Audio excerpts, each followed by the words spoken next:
মন খুলে ইংলিশে লিখতে চান, যা ইচ্ছে তাই। এর জন্য কি চাই? চাই একটাই, আপনার ইংলিশ রাইটিং স্কিল সমৃদ্ধ করতে হবে।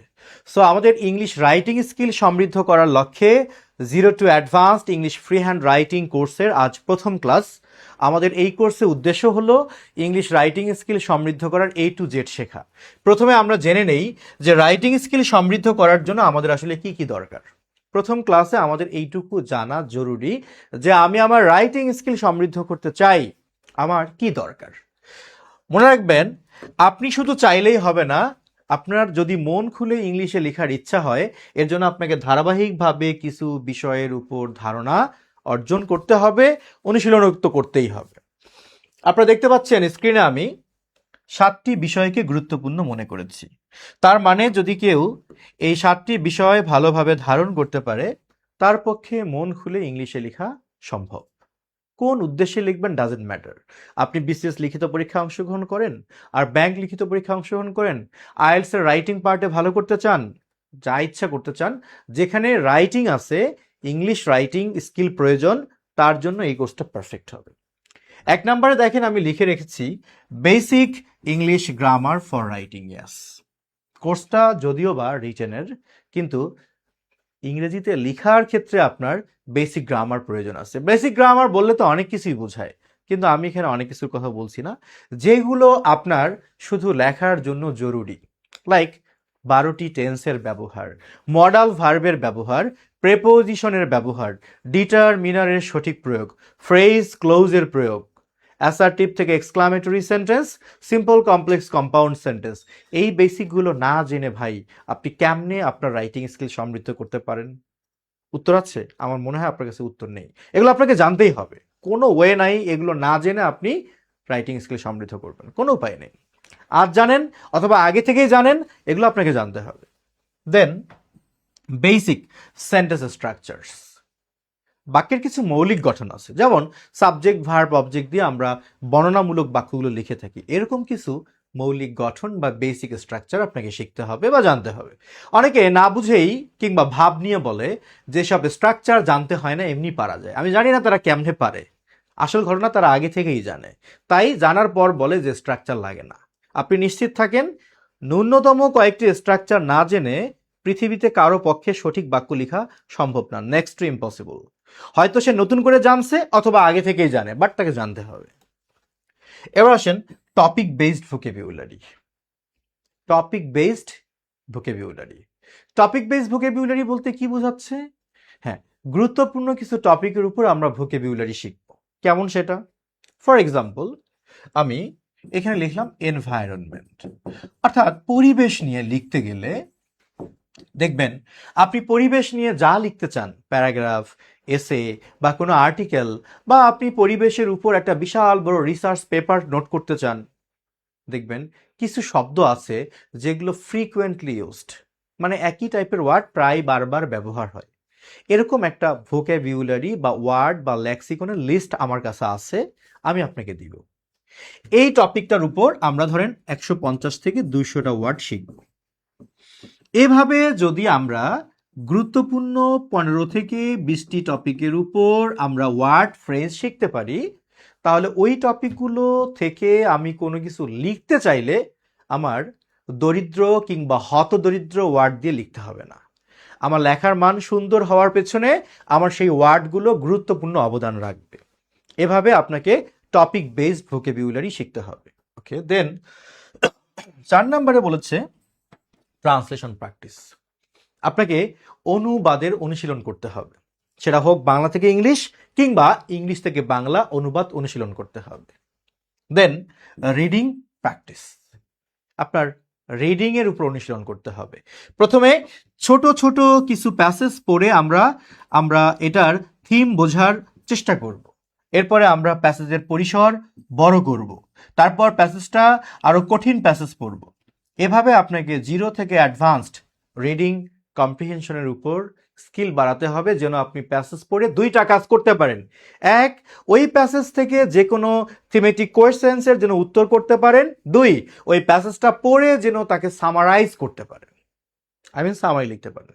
তাহলে আপনার প্যাসেজ পড়া সার্থক এবং প্রমাণিত হবে আপনার রিডিং স্কিল সমৃদ্ধ হয়েছে। এরপর আসেন 6 নম্বরে রাইটিং আর্টিকেলস। আপনাকে বিভিন্ন বিষয়ের উপর আর্টিকেল লিখতে হবে ইংলিশে, আমি শেখাবো। দেন 7 নম্বর হচ্ছে পারফেক্ট ইনস্ট্রাক্টর। এই 6টা জিনিস ইমপ্লিমেন্ট করার জন্য আপনার একজন ভালো মানের ইনস্ট্রাক্টর বা শিক্ষক, যাই বলেন, মেন্টর প্রয়োজন হবে, যে আপনাকে সুকৌশলে এই 6টা বিষয় আপনার মধ্যে প্রয়োগ করাতে পারবে। আপাতত আপনারা ইএনজি লার্নিংকে যে বিশ্বাস করে ভর্তি হয়েছেন, সেই হিসাবে আমি বলতে পারি আমি রুবেল রানা এই কোর্সের ইনস্ট্রাক্টর হিসেবে আপনাদের সাথে পুরো কোর্সের ক্লাসগুলো নিব ইনশাল্লাহ। আমার উপর একটু ভরসা করতেই পারেন। আশা করি ডে বাই ডে ভরসার গভীরতা কমবে না, আশা করি বাড়বে ইনশাল্লাহ। তাহলে আমরা এই বিষয়গুলো যদি ঠিকঠাকভাবে আয়ত্তে আনতে পারি, তাহলে বলাই যায় মন খুলে ইংরেজিতে লিখতে পারবেন যা ইচ্ছা তাই। তাহলে আমরা শুরু করি। যেহেতু আমাদের আজকে প্রথম ক্লাস, আমরা আগে 1 নাম্বার পার্টটা নিয়ে কাজ করব, তারপর 2, তারপর 3, তারপর 4, তারপর 5, 6, এভাবে আমরা যাব। এর মধ্য দিয়ে আপনার সিলেবাসের সব কিছু কাভার হবে। এখানে আপনি translation, Bengali English, English to Bengali, reading comprehension, summary writing, essay writing, focus writing, argumentative writing, feature writing, কি চান ভাই? আপনার মাথায় যা আছে তা তো থাকবেই, আপনি যা ভাবেন নাই তাও থাকবেই কোর্সে। নির্ভর করবে আপনি ধৈর্য নিয়ে কতটা গ্রহণ করতে পারেন তার উপর। সো আমরা শুরু করি। আমি যদি বলি English free hand writing skill সমৃদ্ধ করার হাতে খড়ি কি, আমাকে বলতে হয় আপনাকে আগে পার্টস অফ সেন্টেন্স দিয়ে শুরু করতে হবে। আপনি একটা সেন্টেন্স নিয়ে ডিল করবেন, আর সেন্টেন্সের বিভিন্ন অংশের সাথে আপনি পরিচিত না, আপনি জানেন না কোনটা সাবজেক্ট, কোনটা ভার্ব, কোনটা অবজেক্ট, বোঝেন না অবজেক্ট কি আর কমপ্লিমেন্ট কি, অ্যাডভার্ব কি, অ্যাডভার্বিয়ালস কি, আপনি এগুলো জানেন না। আপনি কিভাবে সেন্টেন্স নিয়ে ডিল করবেন? সারা জীবন আমি ভাত খাই, আমি গান গাই, এরকম ছোট ছোট বাক্য লিখে আপনার রাইটিং স্কিল সমৃদ্ধ হবে না, বরং আপনার সেন্টেন্সের দৈর্ঘ্য বড় করতে হবে। আর সেন্টেন্সের দৈর্ঘ্য বড় করতে গেলে আপনাকে পার্টস অফ সেন্টেন্সেস বা সেন্টেন্সের বিভিন্ন অংশের সাথে পরিচিত হতে হবে। তো চলুন আমরা ছোট্ট একটা চার্টের মধ্য দিয়ে একটা সেন্টেন্সের বিভিন্ন অংশের সাথে একটু পরিচিত হই। অবশ্যই কলমের ক্যাপ খুলে খাতায় লেখা শুরু করেন আমার সাথে, যদি শিখতে চান খুব ভালো হবে, একটু লিখে নেবেন প্লিজ। আমরা যদি একটা বাক্যের ভার্ব খুঁজে বের করি, সবার আগে আপনাকে বাক্যের ভার্ব খুঁজে বের করতে হবে। আপনি যখন একটা বাক্যের ভার্ব খুঁজে পাবেন, সেই বাক্যের আপনি সব খুঁজে পাবেন। কি চান? Subject, verb, object, complement, adverbials, আপনি সব খুঁজে পাবেন। সবার আগে বাক্যের ভার্ব বা ক্রিয়াটাকে খুঁজে বের করব। প্রশ্ন হলো, আমি তো ভার্বই চিনি না, সে যদি কেউ বলে, তাকে কিভাবে বুঝাবো? যে শব্দটা পড়লে মনে হবে, আপনার মনে হবে যে এটা একটা কাজ বোঝাচ্ছে। এখন যদি কেউ বলে স্যার আমি তো কাজই বুঝি না, হ্যাঁ আমি বুঝাতে পারবো তাকে। তার জন্য আমার উপায় হলো, যা সম্পূর্ণ করার জন্য আপনার পঞ্চ ইন্দ্রিয় প্রয়োজন হয়। পঞ্চ ইন্দ্রিয় কি? নাক, চোখ, কান, ত্বক, জিহ্বা, পঞ্চ ইন্দ্রিয় প্রয়োজন হয়। কিংবা আপনার হাত, মাথা, পা প্রয়োজন হয়। কি বলছি? যে জিনিসটা সম্পূর্ণ করার জন্য আপনার পঞ্চ ইন্দ্রিয়ের প্রয়োজন হয়, হাত অথবা মাথা অথবা পা প্রয়োজন হয়, সেটা একটা কাজ। অর্থাৎ কোনো একটা ক্রিয়া, কোনো একটা কাজকে আমরা ইংলিশে ভার্ব বলতেছি। আচ্ছা, তো সবার আগে আপনি একটা ভার্বকে খুঁজে বের করবেন। এবার এই ভার্বকে প্রশ্ন করার মধ্য দিয়ে আপনি সব পাবেন। নর্মালি বাক্যে যে কাজটা সম্পাদন করে তাকে আমরা সাবজেক্ট বলি। যদি আমরা একটু সহজ করে সাবজেক্টকে খুঁজে বের করতে চাই, তাহলে একটু লিখে নিব, একটা ভার্বকে কে অথবা কারা দিয়ে প্রশ্ন করলে উত্তর হিসেবে আমরা যা পাই সেটি হলো আমাদের সাবজেক্ট। একটা ভার্বকে কে বা কারা দিয়ে প্রশ্ন করলে উত্তর হিসেবে যা পাওয়া যায় সেটি সাবজেক্ট। একটা ভার্বকে কি অথবা কাকে দ্বারা প্রশ্ন করলে উত্তর হিসেবে যা পাওয়া যায় সেটি হলো আমার বাক্যের অবজেক্ট নর্মালি। এরপর একটা বাক্যের ভার্বকে যদি আমি কিভাবে দ্বারা প্রশ্ন করি, যে কাজটা কিভাবে সম্পন্ন হয়, তাহলে উত্তর হিসেবে যা পাই সেটা কাইন্ড অফ অ্যাডভার্ব, যাকে আমরা যদি আলাদা করে নাম দেই তাহলে বলতে পারি অ্যাডভার্ব অফ ম্যানার। আজকের এই প্রথম ক্লাসটা আপনার কতটা ভালো লাগবে তা নির্ভর করবে আপনি কতটা আগ্রহের সাথে খাতায় নোট করতেছেন এবং আমার কথা শুনতেছেন। Totally depend on you. আমার উপর একদমই নির্ভর করে না। আপনার মনোযোগ থাকলে এই ক্লাসটা আপনার কাছে সেরা ক্লাস মনে হবে, আপনার মনোযোগ না থাকলে এই ক্লাসটা আপনার কাছে ফালতু একটা ক্লাস মনে হবে। It totally depends on you. এবার আসেন ভার্বকে কিভাবে দিয়ে প্রশ্ন করলে অ্যাডভার্ব অফ ম্যানার পাওয়া যাবে। এবার যদি আমি ভার্বকে প্রশ্ন করি কোথায় দ্বারা, যে কাজটা কোথায় সম্পন্ন হয়, তাহলে হবে adverb of place. Adverb of place.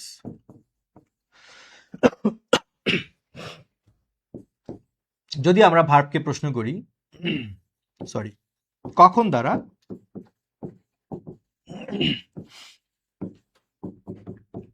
তাহলে পাবো অ্যাডভার্ব অফ টাইম। যদি আমি ভার্বকে কেন দ্বারা প্রশ্ন করি তাহলে উত্তর হিসেবে পাবো adverb of reason. Adverb of reason. যদি আমি দেখতে পাই একটা বাক্যের সাবজেক্ট মানে ভার্বের পরবর্তী অংশ, ভার্বের পরবর্তী অংশ যদি সাবজেক্ট সম্পর্কে তথ্য দেয়,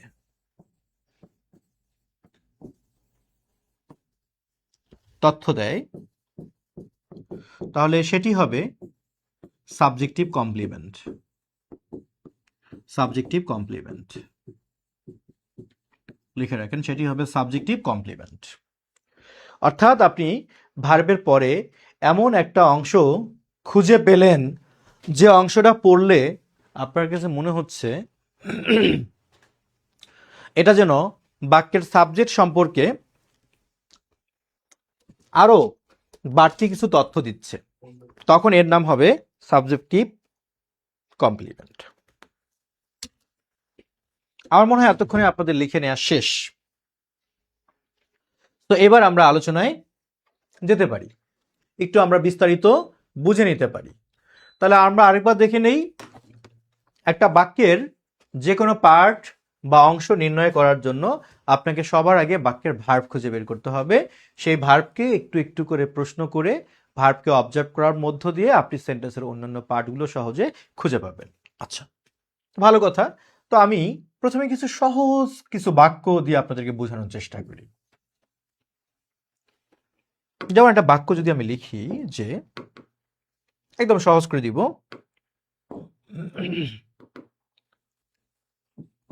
ব্লু ইকোনমি, নীল অর্থনীতি বা সমুদ্র অর্থনীতি, অ্যাক্সিলারেটস, সমৃদ্ধ করে বা ত্বরান্বিত করে আওয়ার ইকোনমি, আমাদের অর্থনীতিকে। ব্লু ইকোনমি অ্যাক্সিলারেটস আওয়ার ইকোনমি, সমুদ্র অর্থনীতি আমাদের অর্থনীতিকে সমৃদ্ধ করে বা ত্বরান্বিত করে। ছোট্ট একটা সহজ একটা বাক্য। আপনি এই বাক্যের আগে ভার্বকে খুঁজে বের করেন। ভার্ব কোনটা? অ্যাক্সিলারেটস। মূলত অ্যাক্সিলারেট শব্দটা ইনক্রিজের সমার্থক বলা যেতে পারে। হ্যাঁ, ইনক্রিজ, বৃদ্ধি করার মতো। ভার্ব হলো অ্যাক্সিলারেট। আমি ভার্বকে ছোট্ট করে প্রশ্ন করলাম, কি দিয়ে প্রশ্ন করব? কে সমৃদ্ধ করে, তাহলে আমি সাবজেক্ট পাবো। আর যদি বলি কাকে সমৃদ্ধ করে, তাহলে অবজেক্ট পাবো। প্রশ্ন করেন কাকে সমৃদ্ধ করে, উত্তর আসে আমাদের অর্থনীতিকে, আওয়ার ইকোনমিকে। তার মানে এটা বাক্যের কি? অবজেক্ট। এখন যদি প্রশ্ন করি কে সমৃদ্ধ করে, অর্থনীতিকে কে সমৃদ্ধ করে, উত্তর হলো আর মানে ব্লু ইকোনমি, সমুদ্র অর্থনীতি বা নীল অর্থনীতি। এটা হলো আমার বাক্যের কি? সাবজেক্ট।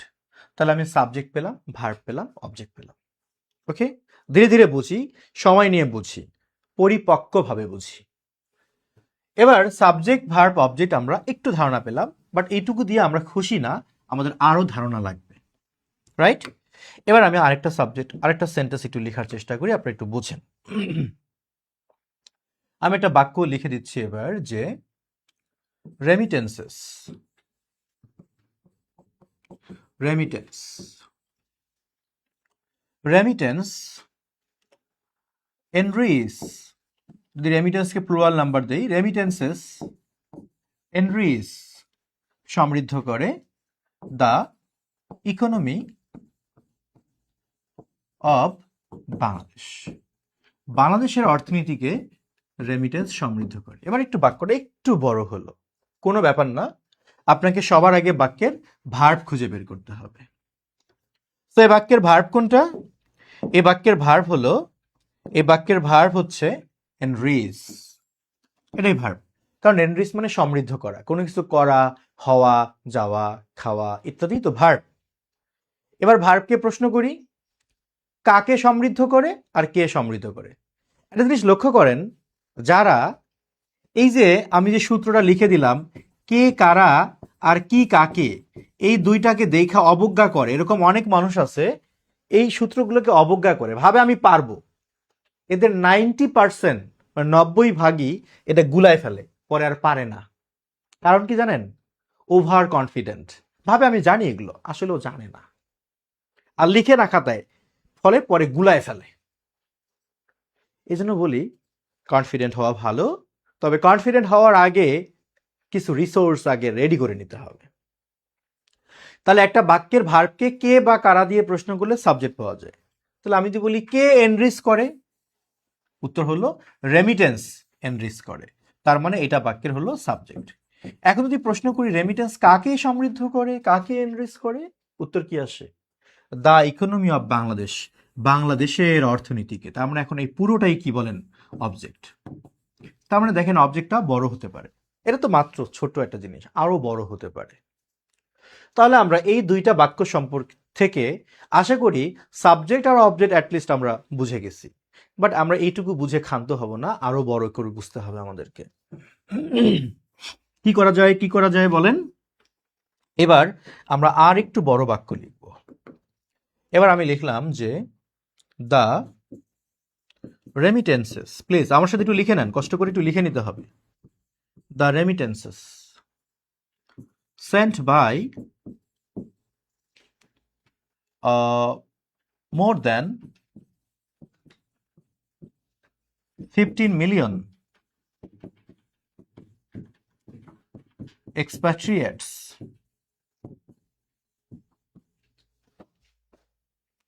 এরপর আমি লিখে দিলাম যে enrich the least developed economy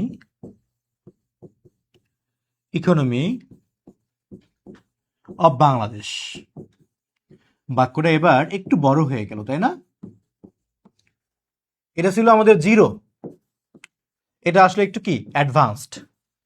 তো আমরা তো এই কোর্সে শিখবো এই 0 to advanced. The remittances sent by more than 15 million expatriates enrich the less developed economy of Bangladesh.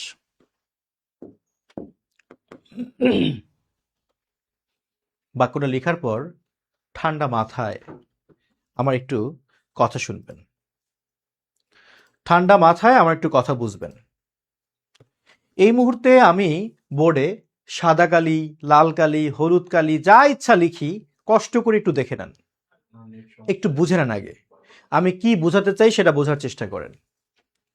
এই পুরো বাক্যটা আমরা বিভিন্ন পার্ট খুঁজবো। হ্যাঁ, এটা সত্য, এগুলো খোঁজার জন্য আপনাকে সেন্টেন্সের বাংলা মিনিং জানতে হয়, কিন্তু আপনি একদিনে কি সব জানবেন? একদিনে এই সেন্টেন্সের বিভিন্ন অংশ, একদিনে এই ভোকাবুলারি, একদিনে এই বাংলা মিনিং সব কি সম্ভব? সম্ভব না। আপনাকে কিছু খালি রেখে কিছু খালি বা শূন্যতাকে পূরণ করতে হবে। মানে একটু শূন্যস্থান পূরণ হবে, অনেক স্থান খালি থাকবে, ধীরে ধীরে শূন্যস্থানটা আপনার পূরণ হবে। এর জন্য আপনার মেধাবী হওয়া খুব জরুরি না, বাট ধৈর্যশীল হওয়া খুব জরুরি। মানে আমার কোর্সে যদি আপনার ধৈর্য না থাকে, তাহলে আমার কোর্স করা আর না করা একই কথা। প্রচণ্ড ধৈর্য নিয়ে আসতে হবে। হ্যাঁ, গ্রামারের ক্ষেত্রে ঠিক আছে, ইংলিশ গ্রামার পড়া মানে কি, যে rolling stone gathers no moss, রোলিংটা কি জেরার নাকি পার্টিসিপল, এই। বাট রাইটিং স্কিল সমৃদ্ধ করার জন্য মেজাজ ঠান্ডা নিয়ে ধৈর্য সহকারে ক্লাসে বসতে হবে। আশা করি আপনাদের সেটা আছে।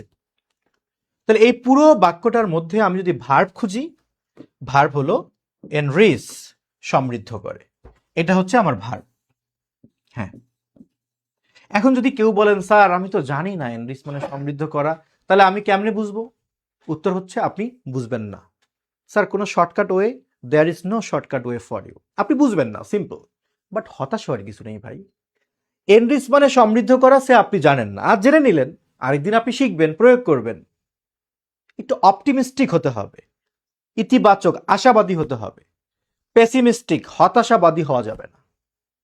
তাহলে এনরিচ হলো আমার ভার্ব। এবার আমি এই ভার্বটাকে প্রশ্ন করে সাবজেক্ট অবজেক্ট বের করব। প্রশ্ন করার পদ্ধতি কি মনে আছে? নাই, অনেকে ভুলে গেছেন।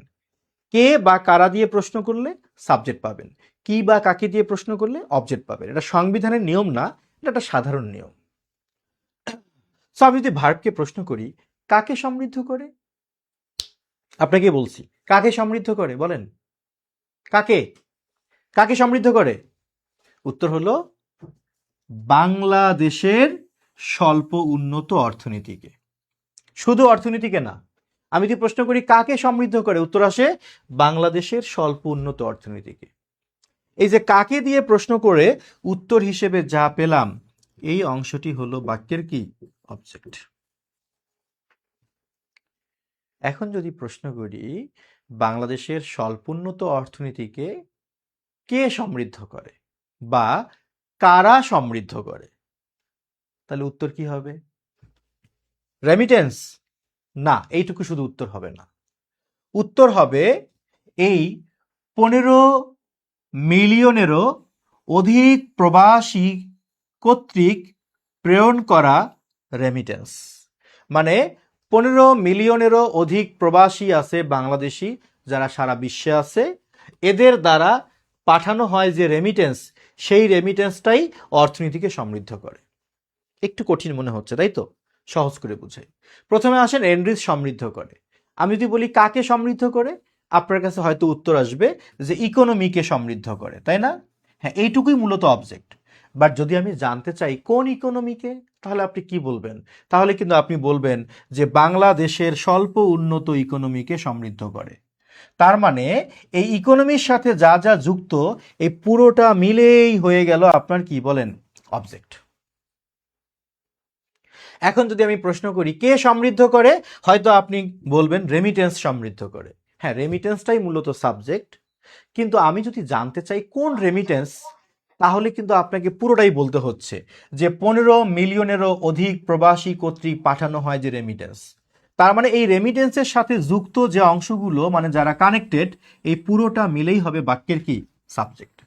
সো এখান থেকে আমরা একটা শিক্ষা পেলাম যে সাবজেক্ট সবসময় এরকম এক শব্দ বা দুই শব্দ বিশিষ্ট হবে তা না। সাবজেক্ট কখনো এক শব্দ বিশিষ্ট হতে পারে, কখনো দুই শব্দ বিশিষ্ট হতে পারে, কখনো 200টা ওয়ার্ড মিলেও একটা বিশাল দৈর্ঘ্যের সাবজেক্ট হতে পারে। বুঝবো কেমনে? কেমনে বুঝবেন? আসল সাবজেক্টের সাথে যারা যারা যুক্ত, পুরোটাই সাবজেক্ট। যেমন আমি যদি বলি যে আমাদের এলাকায় এক লোক আছে, নাম হলো হাকিম মোল্লা। হাকিম মোল্লা এখানে এসেছে, সো এই বাক্যের সাবজেক্টকে হাকিম মোল্লা। এটা সহজে বুঝে গেছেন। বাট এখন যদি আমি একটা বলি যে আমাদের গ্রামের শেষ মাথায়, আমাদের গ্রামের শেষ মাথায় পুরাতন সেতুর অপর পাশে একটা আম গাছের নিচে দোতলা টিনের চালে বসবাস করা হাকিম মোল্লা এখানে এসেছে।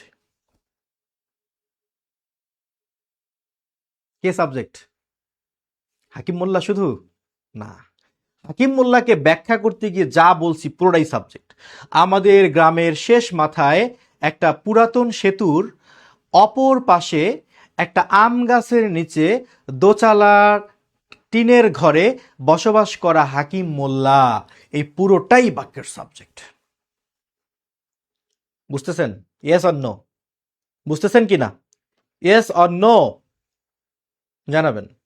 তাহলে মূল সাবজেক্টের সাথে যা কিছু যুক্ত পুরোটাই সাবজেক্ট, মূল অবজেক্টের সাথে যা কিছু যুক্ত পুরোটাই অবজেক্ট।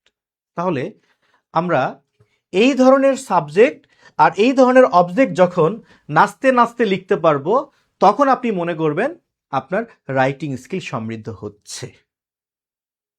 আর আমি ভাত খাই, সে গান গায়, রহিম স্কুলে যায়, করিম সাঁতার কাটে, এই বাক্য তো যে কেউই লিখতে পারে। এটা লিখতে পারার মানে আপনার রাইটিং স্কিল সমৃদ্ধ হয়েছে, এটা মিন করে না। আচ্ছা, এ ধরনের সাবজেক্ট অবজেক্ট কেমনে লিখবো সেই ক্লাসে তো আজকে আমরা নাই। আজকে আসি আমরা সাবজেক্ট অবজেক্ট চেনার উপায় নিয়ে, সেটা আশা করি চিনতেছেন। তাহলে আমরা সেন্টেন্সের বিভিন্ন অংশের মধ্যে সাবজেক্ট আর অবজেক্টের সাথে পরিচিত হলাম। ওকে, আচ্ছা, এবার আমরা অন্যান্য পার্টগুলো সম্পর্কে একটু জেনে নেই, চলেন। অন্যান্য পার্টগুলো আমরা একটু দেখি। সাবজেক্টিভ কমপ্লিমেন্ট জিনিসটা কি? আমি বললাম যে Rakib, Mister Rakib is the course coordinator বা কোঅর্ডিনেটর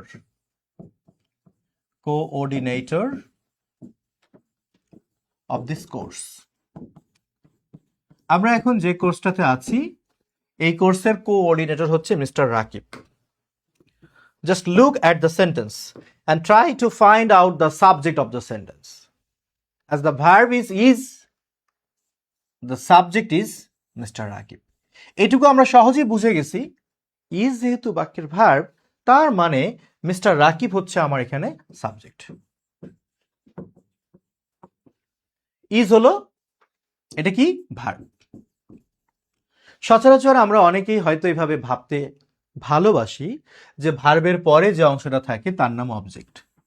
এরকম যারা ভাবেন তাদেরকে একটু থামিয়ে দেই, ভার্বের পরে যা থাকবে সবসময় সেটা অবজেক্ট নাও হতে পারে। ইয়েস, যেমন এই মুহূর্তে এটা অবজেক্ট না, এটার নাম সাবজেক্টিভ কমপ্লিমেন্ট। আর প্রশ্ন হলো এটির নাম কেন সাবজেক্টিভ কমপ্লিমেন্ট? বা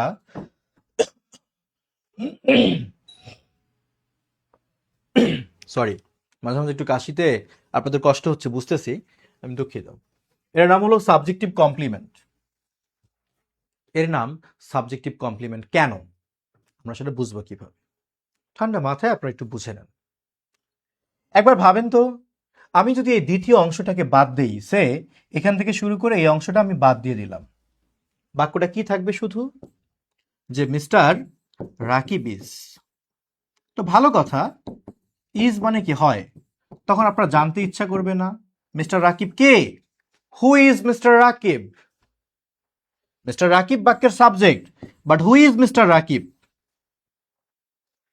এই বাক্যটার দিকে তাকান, এই বাক্যটার দিকে তাকালে কি মনে হয় মিস্টার রাকিব এর পরিচয় কমপ্লিট না ইনকমপ্লিট? বলেন তো, এখানে মিস্টার রাকিবের পরিচয় কমপ্লিট নাকি ইনকমপ্লিট? অবশ্যই ইনকমপ্লিট। মানে কে ইনকমপ্লিট? এই যে সাবজেক্ট, এই সাবজেক্টটা ইনকমপ্লিট। এখন আপনি বলে দিলেন আচ্ছা ঠিক আছে, মিস্টার রাকিব কে? তাই তো বলতেছি, মিস্টার রাকিব হচ্ছে এই কোর্সের কোর্স কোঅর্ডিনেটর। তাহলে এই যে অংশটুকু আমি ব্যবহার করলাম, এই অংশটুকু কার সম্পর্কে তথ্য দিল? সাবজেক্ট সম্পর্কে। সাবজেক্টটা ইনকমপ্লিট ছিল, সেই ইনকমপ্লিট সাবজেক্টটাকে কমপ্লিট করলো এই অংশটা। যে কোনো ইনকমপ্লিট বিষয়কে কমপ্লিট করে তার নামই তো কমপ্লিমেন্ট। এখন এ যেহেতু সাবজেক্টকে কমপ্লিট করেছে, তাই এর নাম সাবজেক্টিভ কমপ্লিমেন্ট। এই জন্য আমি শুরুতে আপনাদেরকে লিখে দিয়েছিলাম, যখন মনে হবে কোনো ভার্বের পরে যে অংশটা ব্যবহার করা হয়েছে এই অংশটা সাবজেক্ট সম্পর্কেই তথ্য দিচ্ছে, তখন আপনি বুঝে নেবেন ওইটার নাম অবজেক্ট না, বরং ওইটার নাম হলো সাবজেক্টিভ কমপ্লিমেন্ট। আমার মনে হয় আপনার মনোযোগ ঠিক থাকলে আশা করি আমি আপনাকে বুঝাইতে সক্ষম হয়েছি। তবুও আরো একবার যাচাইয়ের জন্য আমরা আরো একটা সেন্টেন্স নিতে পারি। Another example for you. আমি যদি বলি Bangladesh is a riverine country. Bangladesh হচ্ছে একটা নদীমাতৃক বা দেশ। Here the subject is Bangladesh. এবার আপনি লক্ষ্য করেন এই ভার্ব হলো ইজ, ভার্বের পরে যে অংশটুকু আছে এটা কিন্তু সাবজেক্ট সম্পর্কে তথ্য দিচ্ছে, যে বাংলাদেশ সেই একটা নদীমাতৃক দেশ। তা আমরা নিঃসন্দেহে এই অংশটা হলো আমার সাবজেক্টিভ কি কমপ্লিমেন্ট। আমার মনে হয় আপনারা সাবজেক্টিভ কমপ্লিমেন্টও বুঝে গেছেন। তাই বলে আবার মুখস্থ করে নেন না যে বি ভার্বের পরে যেই থাকে তার নাম সাবজেক্টিভ কমপ্লিমেন্ট। নাও থাকতে পারে। প্রমাণ চান? প্রমাণ দিচ্ছি। আমি যদি বলি he is in the room, সে কক্ষের ভেতরে আছে, এখানেও কিন্তু বি ভার্ব আছে, তারপরেরটা কিন্তু এটা সাবজেক্টিভ কমপ্লিমেন্ট না। তাহলে এটা কি? এটা একটু পরে বুঝাবো। সোজা কথায় শর্টকাট নিয়ম শিখবেন না, এগুলো জীবনে অনেক ঝামেলা করবে। কি দরকার? আপনি চোখ কান খুলে বুঝবেন। যখন আপনি দেখবেন যে ভার্বের পরে যে অংশটা ব্যবহার করা হয়েছে সেটা সাবজেক্টের আরেকটা পরিচয়, তখনই আপনি বুঝে নেবেন তার নাম সাবজেক্টিভ কমপ্লিমেন্ট। ঝামেলা যাওয়ার দরকার আছে? এভাবে চিন্তা করবেন। এখন আমি যদি বলি যে আই অ্যাম টায়ার্ড, আমি ক্লান্ত, এখানে টায়ার্ড কিন্তু সাবজেক্টিভ কমপ্লিমেন্ট। কেন? খেয়াল করেন, আমি বলতে যে মানুষটা, সেই মানুষটাই কিন্তু ক্লান্ত। তাহলে যে আমি সেই তো ক্লান্ত, তার মানে এটাও সাবজেক্টিভ কমপ্লিমেন্ট। তাহলে আমাদের সারমর্ম কি আসলো? ভার্বের পরে যদি এমন কোনো অংশ ব্যবহার করা হয় যা সাবজেক্ট সম্পর্কে আলাদা করে পরিচয় দিচ্ছে, তার নাম হবে সাবজেক্টিভ কমপ্লিমেন্ট। আমার মনে হয় আপনারা সাবজেক্টিভ কমপ্লিমেন্ট সম্পর্কেও বুঝে গেছেন। তাহলে আমরা সাবজেক্ট চিনলাম, অবজেক্ট চিনলাম, সাবজেক্টিভ কমপ্লিমেন্ট চিনলাম। এখন আমরা শিখবো অ্যাডভার্বিয়ালসগুলো, like adverb of manner, place, time, reason. এগুলো আপনাকে চিনতেই হবে। এগুলো না চিনে আপনি রাইটিং স্কিল সমৃদ্ধ করতে পারবেন না, মোটামুটি নিশ্চিত থাকতে পারেন। আমি ওয়ারেন্টি গ্যারান্টি দুটা দিয়েই বলতে পারি। এবার আমার সাথে একটা বাক্য লিখে নেন। লিখেন যে টু লার্ন ইংলিশ, ইংরেজি শেখার জন্য, কমা চিহ্ন দেন একটা, দিয়ে লিখবেন we join Mister Rubel Rana. জয়েনের পর উইথ দিতে হয় না, ওকে? উইথ দিতে হয় না, রুবেল রানা। এবার যদি বলি যে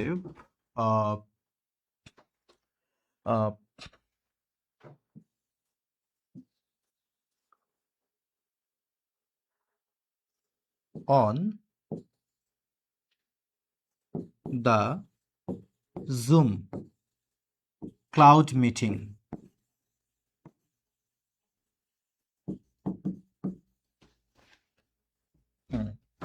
এবার আমি এখানে অনও দেওয়া যাবে, অ্যাটও দেওয়া যাবে। অনও দেওয়া সম্ভব, অ্যাটও দেওয়া সম্ভব। এবার আমি বললাম যে at 10 PM।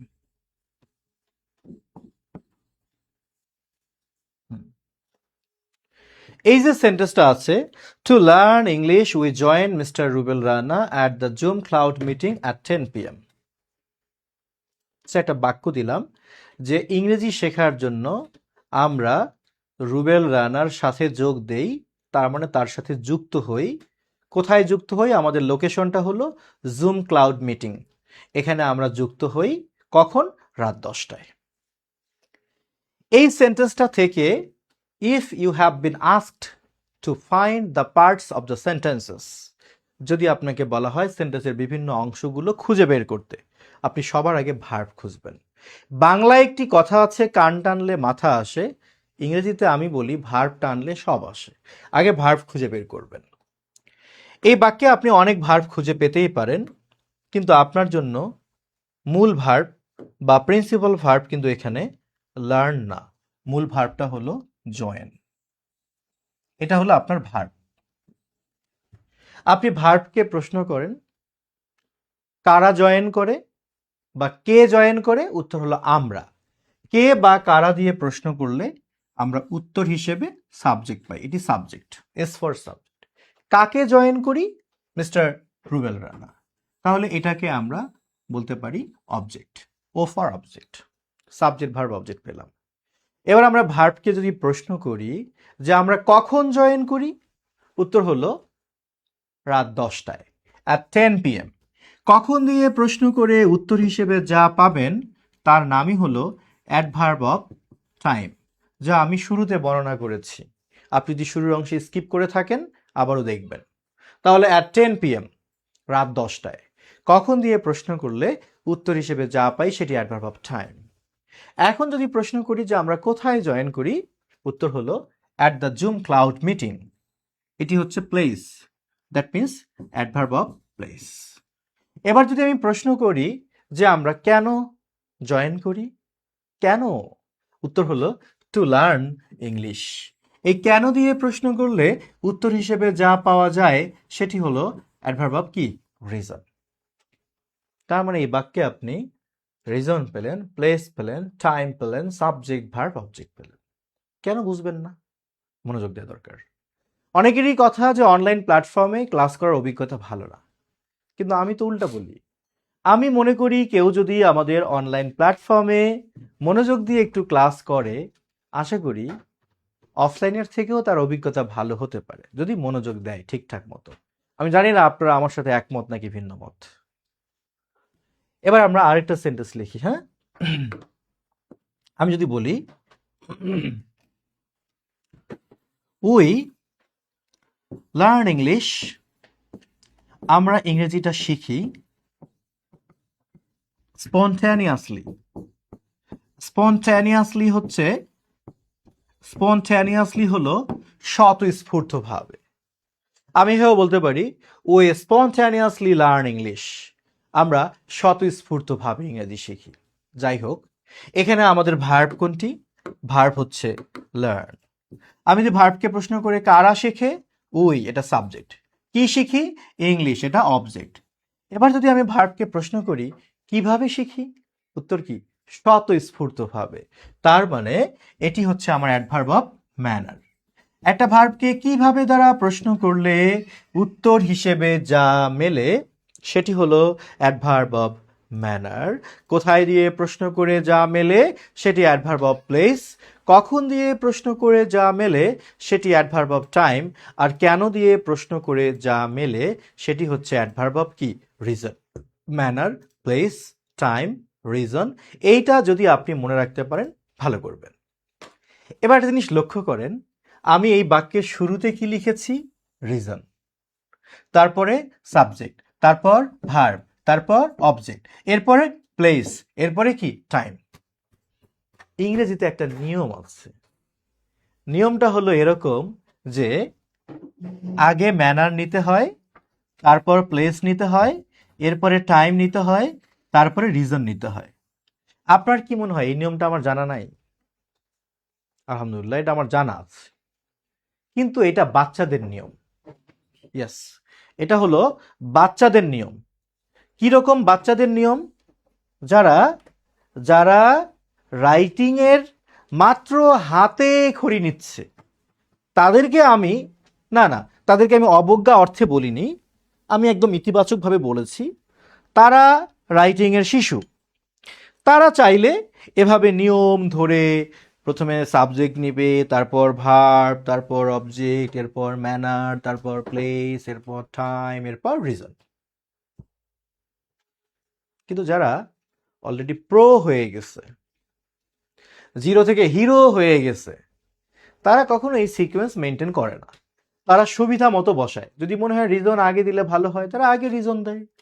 যাই হোক, আজকের ক্লাসে এগুলো নিয়ে আমার কথা বলার প্রসঙ্গ না, জাস্ট প্রসঙ্গক্রমে একটু জানিয়ে রাখলাম। আমরা অবশ্যই কখন, কোথায়, কিভাবে কোনটা ব্যবহার করব সেগুলো শিখব। এখন আশা করি আমার যা উদ্দেশ্য ছিল আপনাদেরকে চেনানো, যে আপনি যেন দেখে বুঝতে পারেন কোনটি ম্যানার, প্লেস, টাইম, রিজন। আমার ধারণা সেটা আপনি সুস্পষ্টভাবে জেনে গেছেন। আশা করি আপনার সাথে একমত হবেন। সো এবার আমরা আরো একটা সেন্টেন্স থেকে একটু বোঝার চেষ্টা করি যে বাক্যের বিভিন্ন পার্ট সম্পর্কে। আমি যদি বলি যে she is in the reading room,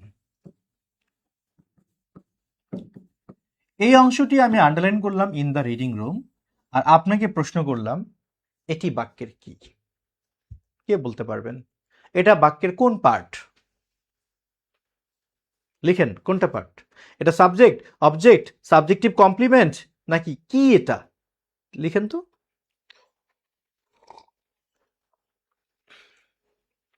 এটা বাক্যের কি? আরো 5 সেকেন্ড সময় নেন।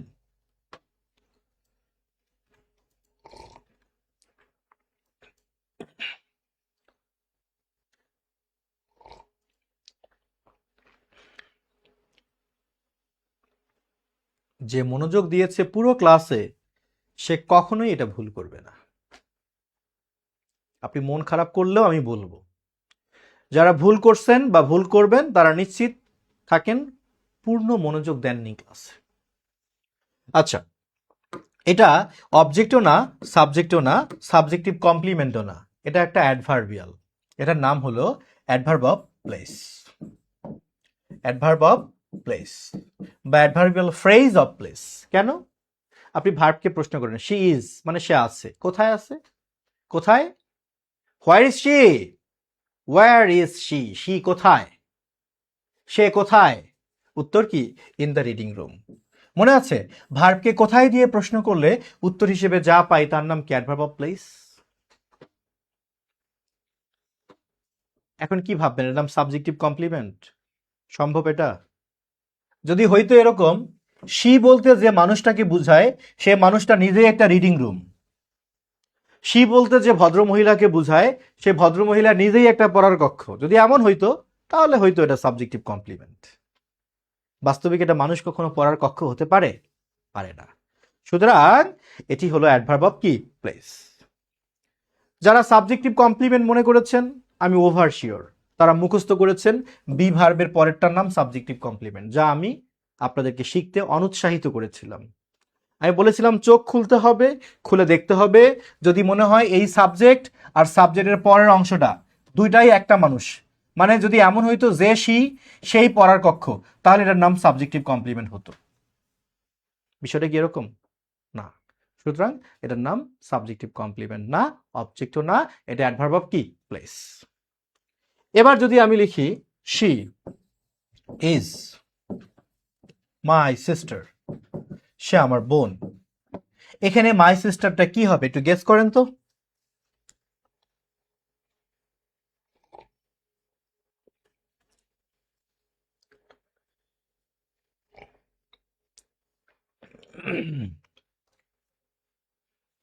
আপনাকে গেস করার জন্য টাইম দিচ্ছি, গেস করেন, ভাবেন কি হবে এটা।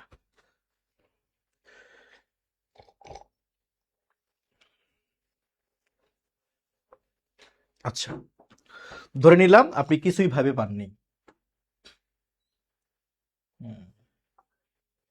ওকে, শি তো সাবজেক্ট না? মাই সিস্টার আমার বোন, আমার বোন কে? কে আমার বোন? এই শি।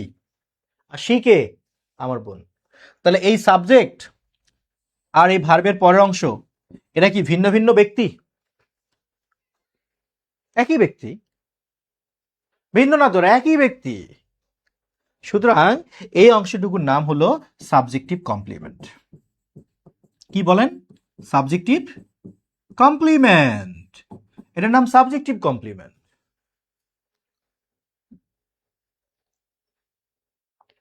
ক্লিয়ার? তাহলে বাক্যের বিভিন্ন অংশ সম্পর্কে আমার মনে হয় আমি বোঝাতে কি করিনি, কম চেষ্টা করিনি, অনেক চেষ্টা করেছি। আমার ধারণা আপনি মনোযোগ দিলে এতক্ষণে বুঝে গেছেন। সো আমাদের পার্টস অফ সেন্টেন্স সম্পর্কে বোঝা হয়ে গেল। যদি তবুও আপনার বুঝতে কষ্ট হয় তাহলে বুঝে নেবেন আপনার বেসিকের অবস্থা আরো ভয়াবহ। তখন আপনার উচিত হবে কি, এই ক্লাসটা আরো 4 বার করা, দেখবেন আপনি ঠিকই বুঝে যাবেন। এইবার আমরা একটু সেন্টেন্সের সাথে পরিচিত হব। Assertive sentence, interrogative sentence, imperative sentence, operative sentence, exclamatory সেন্টেন্সের সাথে পরিচিত হব। কেন? হ্যাঁ, লাগবে তো, এগুলো লাগবে। যদি সেন্টেন্সের সাথে পরিচিত হতে না পারি তাহলে আমরা এই সেন্টেন্সগুলো এগুলো কিন্তু আমরা লিখতে পারবো না, এগুলো কিন্তু আমরা লিখতে পারবো না। সো আমরা একটু সেন্টেন্সের সাথে আগে পরিচিত হই। প্রথমে আসেন অ্যাসার্টিভ সেন্টেন্স। আমরা জানি অর্থ অনুসারে বাক্য কয় প্রকার জন্য? 5 প্রকার। ফাইন। সেই 5 প্রকার বাক্যের একটা হলো অ্যাসার্টিভ সেন্টেন্স। সুন্দর করে লিখে নিতে পারেন, সাধারণ বর্ণনা মূলক বাক্য। সাধারণ বর্ণনামূলক বাক্যই হলো অ্যাসার্টিভ সেন্টেন্স। ওকে, এখন এই সাধারণ বর্ণনা দুভাবে হতে পারে। কিভাবে? একটা হলো অ্যাফার্মেটিভ ওয়েতে, মানে হ্যাঁ বোধক, মানে আপনার বর্ণনাটি হ্যাঁ বোধক হতে পারে, হ্যাঁ সূচক হতে পারে। যেমন লোকটি আমাকে ভালোবাসে, সাধারণ বর্ণনা কিন্তু হ্যাঁ সূচক। এখন আমি বলতে পারি লোকটি আমাকে ভালোবাসে না, এটিও সাধারণ বর্ণনা কিন্তু না সূচক। তার মানে অ্যাসার্টিভ সেন্টেন্সকে আমরা দুইভাবে ডিল করতে পারি, in affirmative way and in negative way. এই দুইভাবে আমরা কোনো জিনিসকে ডিসক্রাইব করতে পারি, বর্ণনা করতে পারি। তাই বলা হয় অ্যাসার্টিভ সেন্টেন্স দুই ধরনের, অ্যাফার্মেটিভ অ্যান্ড নেগেটিভ। আমরা অবশ্যই কিভাবে হাবোধক বাক্য লিখতে হয়, কিভাবে নাবোধক বাক্য লিখতে হয়, কখন do not, does not, did not যুক্ত করতে হয়, সবই শিখব। প্রথমে আমরা সেন্টেন্সের সাথে একটু পরিচিত হই, তো এটা আগে হই। আচ্ছা, এগুলো আমরা শিখব কেন? কেন শিখব? এর কারণটা দেখেন, একটা বাক্য দেখতে পাচ্ছেন স্ক্রিনে। বাংলাদেশের সাধারণ মানুষ মনে করেন 2026 সালে ত্রয়োদশ জাতীয় সংসদ নির্বাচন হয়েছে। হয়েছে না? হয়েছে। সেই নির্বাচনে যিনি নবনির্বাচিত প্রধানমন্ত্রী, সেই প্রধানমন্ত্রী চাঁদাবাজি, দুর্নীতি, সন্ত্রাসবাদকে গ্রহণ করবে না। এটা মানুষের ধারণা ছিল যে গ্রহণ করবে না, তারা মনে করেছিল। তো দেখেন, এটা কিন্তু একটা সাধারণ বর্ণনা, যে টেন্সই হোক, পাস্ট টেন্স হোক, ফিউচার হোক, প্রেজেন্ট হোক, ডাজন্ট ম্যাটার, কিন্তু বাক্যটা একটা সাধারণ বর্ণনা। তবে সাধারণ বর্ণনা হলেও এইখানে দেখেন দুইটা অংশ, এটা একটা অংশ, এটা হলো অ্যাফার্মেটিভ হাবোধক, আর পরের অংশটা গ্রহণ করবে না, এটা কিন্তু নেগেটিভ।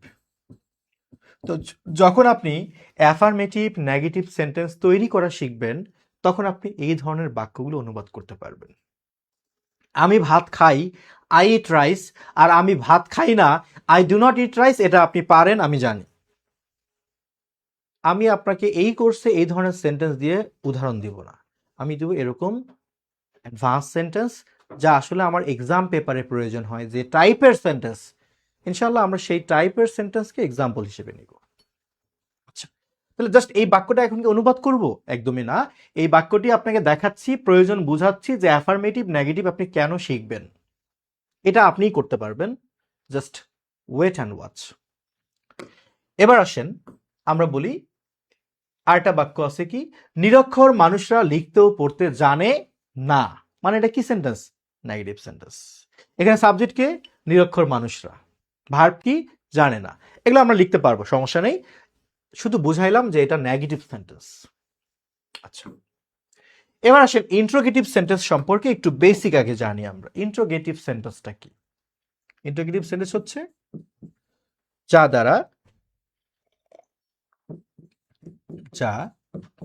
দ্বারা কিছু জানার জন্য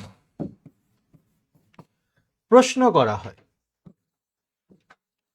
যা দ্বারা কিছু জানার জন্য প্রশ্ন করা হয়, সেটি আমার কাঙ্ক্ষিত ইন্টারোগেটিভ সেন্টেন্স। আমি কি ঠিক বলেছি? ঠিক। এখন এই প্রশ্ন কিন্তু অনেক ধরনের হতে পারে, তাই না? অনেক ধরনের প্রশ্ন, অনেক ধরনের প্রশ্ন আছে। সেই প্রশ্নগুলো কি কি? প্রশ্ন বেসিক্যালি দুই ধরনের। একটি হলো ইয়েস নো কোয়েশ্চেন। মানে কি? মানে যে প্রশ্নগুলোর উত্তর শুধু হ্যাঁ বা না বললেই হয়। Do you love me? Do you love me? Yes or no, এই তো। তার মানে ডু ইউ লাভ মি একটা ইয়েস নো কোশ্চেন। আমি যদি বলি আর ইউ হ্যাপি, উত্তর কি হবে? Yes or no. তার মানে এটার নাম হলো ইয়েস নো কোশ্চেন। অর্থাৎ অক্সিলারি ভার্বকে ব্যবহার করে আমরা যে প্রশ্নবোধক বাক্যগুলো করে থাকি, যেগুলোর উত্তর শুধু ইয়েস বা নো বললেই হয়, মূলত সেগুলোকে আমরা বলে থাকি কি কোশ্চেন যেন? Yes no question. আচ্ছা, আরেকটা হচ্ছে WH কোশ্চেন। যে প্রশ্নগুলো করার জন্য আমরা ডাব্লিউএইচ ওয়ার্ড ব্যবহার করি, যেমন হু, হুম, তারপর হোয়াট, হুইচ, খেয়াল করেছেন, ওয়েন, ওয়্যার, ওয়াই, হাউ, এরকম আরো অনেক ডাব্লিউএইচ ওয়ার্ড সৃষ্টি করা সম্ভব, যেমন how many, how much, how far, how long ইত্যাদি। এই প্রশ্নগুলোকে বলা হচ্ছে ডাব্লিউএইচ কোশ্চেন। আর যখন আমরা কোনো অক্সিলারি ভার্ব ব্যবহার করে প্রশ্ন করতেছি, মানে আগে অক্সিলারি ভার্ব নিচ্ছি, তারপর আমরা সাবজেক্ট নিচ্ছি, তারপর আমরা মূল ভার্ব থেকে বাকি অংশ আমি এক কথায় লিখে দিলাম এক্সটেনশন নিচ্ছি, সেগুলোর নাম ইয়েস নো কোশ্চেন। একবার ভাবেন তো, আপনি এই জীবনে যত কথা বলেন সেগুলো কি এগুলোর বাইরে? না। এই জীবনে আপনি 5টা সেন্টেন্সের বাইরে কথা বলতে পারবেন না। আপনি হয় কোনো কিছু বর্ণনা করবেন, না হয় জানার জন্য প্রশ্ন করবেন, অথবা কাউরে আদেশ নিষেধ করবেন, অথবা কারোর জন্য আপনি দোয়া করবেন, ইচ্ছা প্রকাশ করবেন, আর না হয় আপনি ঠাস করে অবাক হয়ে যাবেন, কিংবা ভীষণ দুঃখ পাবেন, অথবা আপনি হাসতে হাসতে ফেটে পড়বেন। এই তো। সো আপনার লাইফে আপনি যত কথা বলেন কিংবা লিখেন সেগুলো assertive, interrogative, imperative, optative, exclamatory এর বাইরে না। তার মানে যদি একটা মানুষ বিশুদ্ধভাবে এই 5টি সেন্টেন্স লেখা শিখতে পারে, তার তো রাইটিং স্কিলের অর্ধেক শেষ হয়ে গেল, সমৃদ্ধ হয়ে গেল। কিন্তু সেই ধৈর্য কই ভাই? ধৈর্য নাই, কিচ্ছু শিখতে চায় না ম্যাক্সিমাম স্টুডেন্ট। ডাইরেক্ট চায় ফোকাস রাইটিং, ডাইরেক্ট চায় আর্গুমেন্ট রাইটিং, ও সরাসরি সিলেবাস ফাটাই ফেলবে। সরি টু সে, একটু বলতে হলো এভাবে। ম্যাক্সিমাম স্টুডেন্টের ধৈর্য নাই এগুলো শেখার, ঠাড়া পড়া মুখস্থ শিখতে চায়। ফলাফল বারবার রিটেন ফেল, বারবার রিটেন ফেল, ফলাফল এটাই। তাহলে এই দুইটা কোশ্চেন আমাকে বুঝতে হবে, ইয়েস নো এবং ডাব্লিউএস কোশ্চেন। এটার সাথে আমরা আরো দুইটা কোশ্চেন যুক্ত করে নেই। একটি হলো ট্যাগ কোশ্চেন, নিশ্চয়ই নাম শুনেছেন। আরটি হচ্ছে এমবেডেড, এমবেডেড কোশ্চেন। তাহলে 2 ধরনের প্রশ্নকে আমি জোর করে 4 ধরনের প্রশ্নে রূপান্তর করলাম। তার মানে আপনি যদি ইন্ট্রোগেটিভ সেন্টেন্স সম্পর্কে পরিপূর্ণ শিখতে চান, আপনাকে শিখতে হবে you have to learn how to make yes no question, you have to learn how to make WH question, you have to learn how to make tag question, how to make embedded question. এই 4টা প্রশ্ন যদি আপনি শিখতে পারেন, আপনার জন্য যে কাউকে যে কোনো প্রশ্ন করা ইজি হয়ে যাবে, সেটা স্পিক করতে চান আর লিখতে চান, দুটাই পসিবল। সো আমরা ইন্ট্রোগেটিভ সেন্টেন্স বলতে এগুলো শিখবো। আমি শুধু আজকে আপনাদের সাথে পরিচিত করাচ্ছি যে আপনার কি প্রয়োজন। আমরা এই কোর্সে এগুলো শিখবো ধারাবাহিকভাবে। আচ্ছা, দেন আমরা বলি কি ইম্পারেটিভ সেন্টেন্স। ইম্পারেটিভ সেন্টেন্স বলতে যেন আমরা কি বুঝি? আমরা ইম্পারেটিভ সেন্টেন্স বলতে বুঝি আদেশ বোঝাতে পারে, আচ্ছা, এরপর অনুরোধও বোঝাতে পারে, এরপর নির্দেশও বোঝাতে পারে, তারপর পরামর্শও বোঝাতে পারে, প্রস্তাবও বোঝাতে পারে, নিষেধও বোঝাতে পারে, উপদেশও বোঝাতে পারে। এগুলো বোঝানোর মানেই হলো সেটি কি ইম্পারেটিভ সেন্টেন্স। তাহলে যা খাতায় লিখেছেন এবার সেটা একটু মুখস্থ করে ফেলি, চলেন চোখ বন্ধ করে মুখস্থ করব। যে বাক্য দ্বারা আদেশ, অনুরোধ, নির্দেশ, উপদেশ, পরামর্শ, প্রস্তাব এগুলো বুঝায়, সেগুলোকে আমরা ইম্পারেটিভ সেন্টেন্স বলে থাকি। ওকে, মনে থাকবে? তাহলে আমরা আরেকবার মুখস্থ করে ফেলি। যা দ্বারা আদেশ, উপদেশ, নিষেধ, অনুরোধ, প্রস্তাব বুঝায় সেগুলোকে আমরা ইম্পারেটিভ সেন্টেন্স বলে থাকি। তার মানে কি দাঁড়ালো? এর মানে হলো আপনি যদি নিজের মতো করে আদেশ, অনুরোধ, প্রস্তাব, নির্দেশ, পরামর্শ এরকম কিছু বাক্য লিখতে পারেন, তাহলে আপনি ধরে নেবেন যে আপনি ইম্পারেটিভ সেন্টেন্সের প্রয়োগ শিখে গেছেন। আমরা এটা শিখব। এবার আসেন অপটেটিভ সেন্টেন্স। অপটেটিভ সেন্টেন্স বলতে আমরা কি বুঝাই? ইচ্ছা বা প্রার্থনা অথবা আকাঙ্ক্ষা বুঝায়, সেটাকে আমরা বলি কি সেন্টেন্স? Optative sentence. ইস, আমার যদি একটা হাতি থাকতো,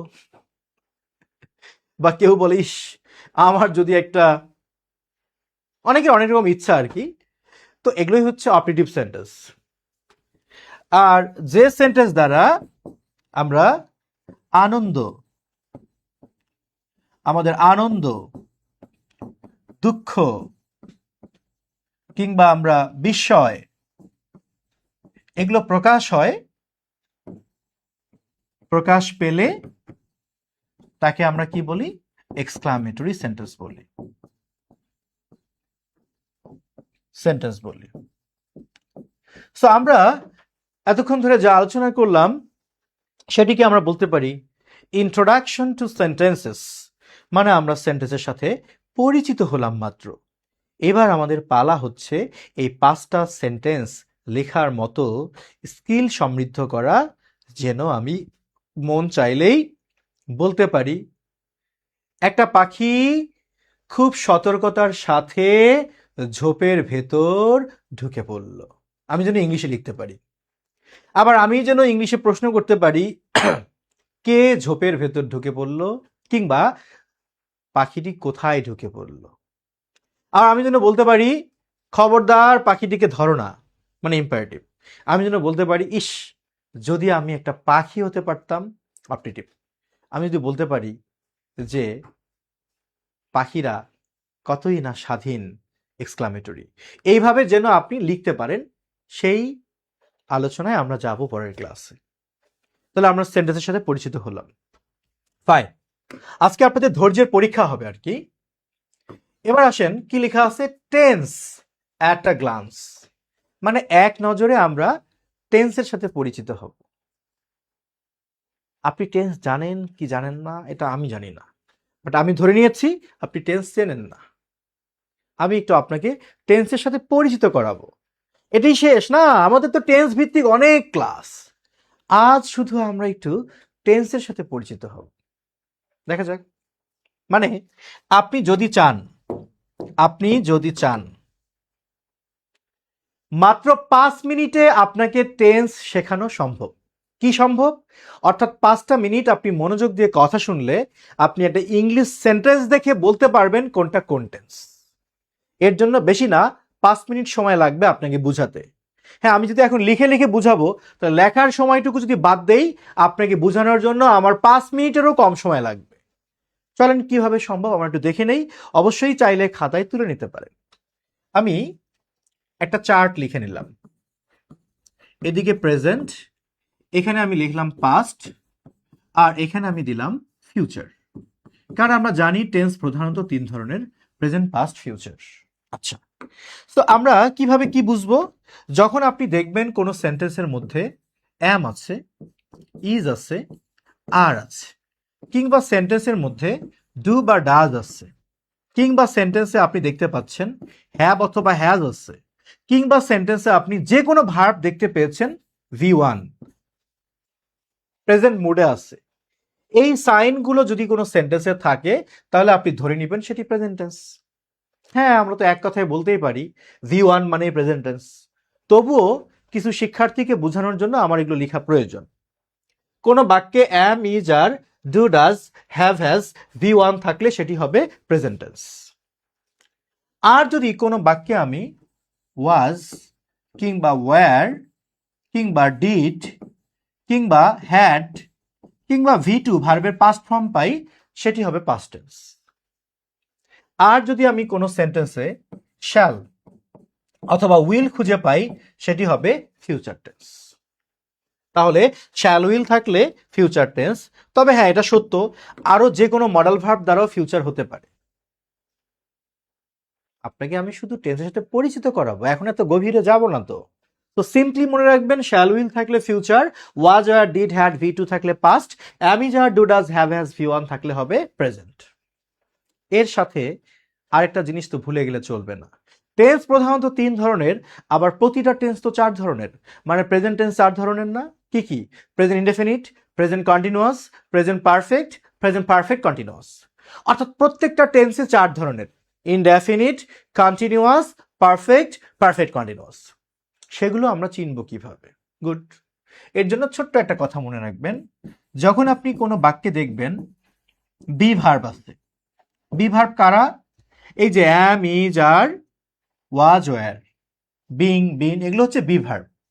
যখন দেখবেন কোনো বাক্যে বি ভার্ব আছে এবং তারপরে মূল ভার্বের সাথে আইএনজি আছে, আপনি বুঝে নেবেন সেটি এক ধরনের continuous tense. Continuous tense, G continuous tense.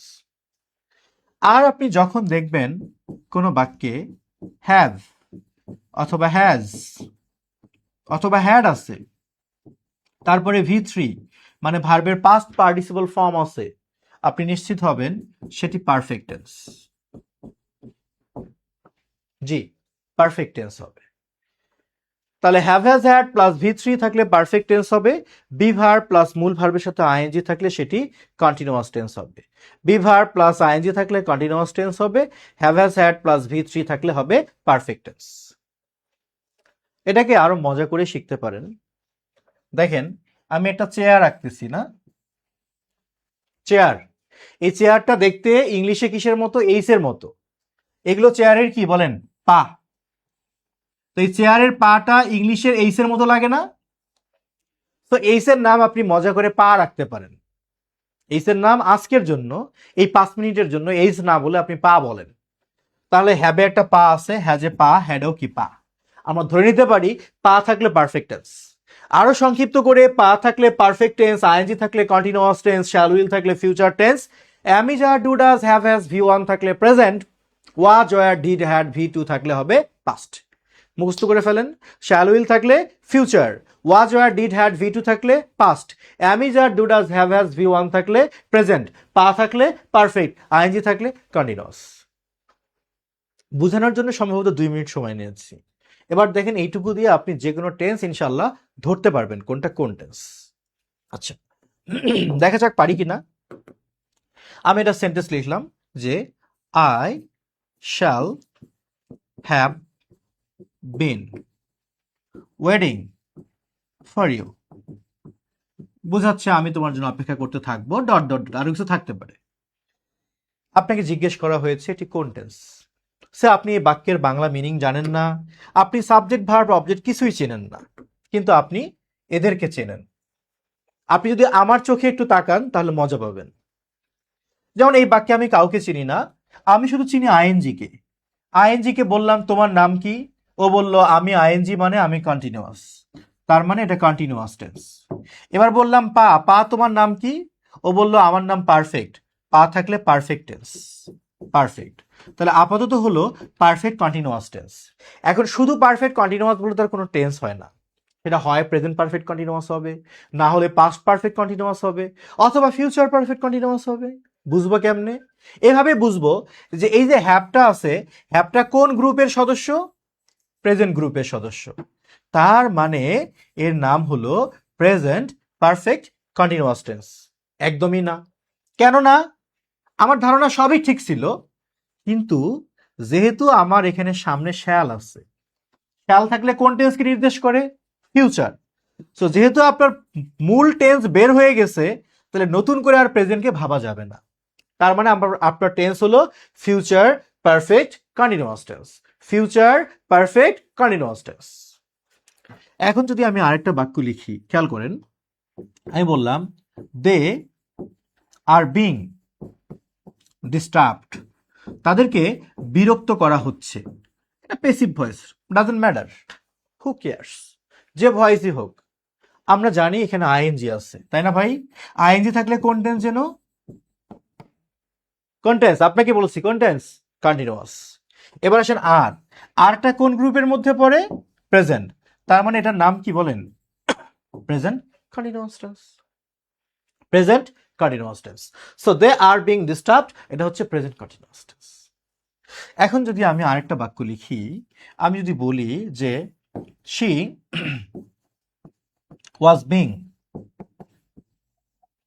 She was being tortured, আহারে তাকে অত্যাচারিত করা হচ্ছিল। কোন টেন্স? এখানে আইএনজি আছে না, আইএনজি থেকে কোন টেন্স? কন্টিনিউয়াস। আর ওয়াজ কোন টেন্স? পাস্ট। তার মানে এর নাম কি হলো বলেন? Past continuous tense. আপনি যে এক্সাম্পল দিবেন সেটাও সলভ করতে পারবো। কি বলবেন আপনি, যা বলেন না কেন এর মধ্যে ক্লু আছে। এবার আমি একটা বাক্য লিখলাম যে we have been waiting here for 2 hours. সে আমি ফর 2 আওয়ার্স লিখলাম না, ওটা না লিখলেও আপনি টেন্স বের করতে পারবেন। কিভাবে আপনি বের করবেন? আপনি এখানে কাকে চেনেন বলেন তো? আপনি চেনেন আইএনজি কে। আইএনজি থাকলে কোন টেন্স যেন? Continuous tense. আর কাকে চেনেন? এই যে পা কে, পা থাকলে কোন টেন্স যেন? পারফেক্ট। এখন পাটা কোন গ্রুপের মধ্যে পড়ে? হ্যাভ, প্রেজেন্ট গ্রুপে পড়ে। তার মানে এর নাম হলো কি? Present perfect continuous tense. কেন বুঝবেন না? আচ্ছা, এবার যদি আমি আরেকটা বাক্য লিখি, আমি যদি শুধু একটা সিম্পলি বাক্য লিখি, শি ইজ মাইন, সে শুধু আমার। শি ইজ অনলি মাইন, সে শুধু আমার। আচ্ছা যাই হোক, এটা কোন টেন্স? আমি এটা কাউকে চিনি না, আমি শুধু চিনি ইজকে।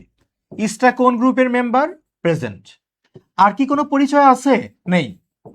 সুতরাং শুধু প্রেজেন্ট মানে বুঝতে হবে প্রেজেন্ট ইনডেফিনিট, মানে সিম্পল প্রেজেন্ট। তাহলে যদি এখানে থাকতো শি ওয়াজ মাইন, মানে সে আমার ছিল, এখন আর আমার না, এখন আরেকজনের। তাহলে এটা কোন টেন্স? ওয়াজটা কোন গ্রুপের? পাস্ট, তার মানে এটা পাস্ট ইনডেফিনিট। যখন আপনি দেখবেন একটি পরিচয়, তখন সেটা সিম্পল বা ইনডেফিনিট টেন্স হবে। এই তো। সো এইটুকু দিয়ে আপনি কিন্তু যে কোনো সেন্টেন্স দেখে বলে দিতে পারেন কোনটা কোন টেন্স। মানে যদি আপনার ইচ্ছা শক্তি থাকে তাহলে আপনার পক্ষে বের করা সম্ভব। সো আমার এইটুকু উদ্দেশ্য ছিল যে আপনাকে টেন্স অ্যাট আ গ্লান্স, মানে এক নজরে টেন্সের সাথে একটু পরিচিত করাই। আমার মনে হয় পরিচিত হয়ে গেছেন। এবার আসেন প্যাসিভ ভয়েস। আপনি কি বলবেন? ক্লাসটা লেন্দি হয়ে যাচ্ছে? আমি কখনোই বলবো না। কি লেন্দি হচ্ছে ভাই? আপনি মনে করেন আপনি যখন ক্লাস 4-এ পড়তেন, ক্লাস 5-এ পড়তেন, তখন আপনি ক্লাস করতেন কয় ঘন্টা? 40-45 মিনিট। এখন কি আপনি ক্লাস 5-এ পড়েন? অবশ্যই না। তো এখনো কি আপনি 1 ঘন্টা ক্লাস আশা করেন? করা উচিত না। এগুলো তো জানার, আমার তো মনে হয় আজকের ক্লাসে আমি যা আলোচনা করতেছি, যদি আপনার জানার আগ্রহ থাকে, এরকম ক্লাস 4 ঘন্টা হলেও আপনার বিরক্তি লাগবে না। আমি কি ভুল বলছি? একদমই ভুল বলিনি। আগ্রহ থাকলে আপনার এগুলো বেশি দৈর্ঘ্যের ক্লাস মনে হবে না। প্রয়োজনীয় বিষয়, এগুলো শিখতে হবে। এবার আমাকে জানতে হবে প্যাসিভ ভয়েস মানে কি। মানে ভিন্ন। মানে হলো যে আমরা সারা জীবন অ্যাক্টিভ প্যাসিভ ভয়েস শিখি, তাই না?